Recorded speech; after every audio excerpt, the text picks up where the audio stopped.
She was carrying too much, and the cowboy carried it all for her.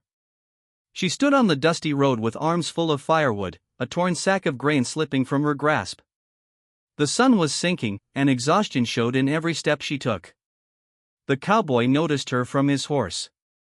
He was passing through wide hat, worn boots, the kind of man who rarely stopped for anything.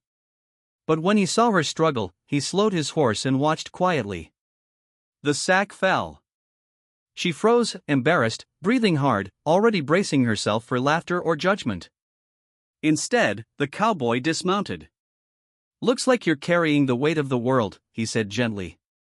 Before she could protest, he lifted the sack as if it weighed nothing, tied it securely, and gathered the firewood into his arms.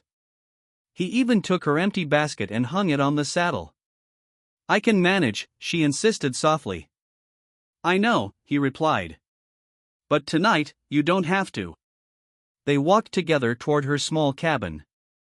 Along the way, she spoke hesitantly at first, then freely, about her mother's illness, her father gone, the long days that never seemed to end. The cowboy listened. Truly listened. At the cabin, he stacked the wood neatly, placed the grain inside, and fixed the broken latch on her door without being asked. When he turned to leave, she said, "Why did you help me?" He paused.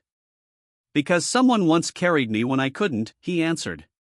He mounted his horse and rode away, disappearing into the fading light. She watched until he was gone, heart lighter than it had been in years. For the first time, the load she carried felt smaller, not because it was gone, but because she knew she didn't have to carry it alone.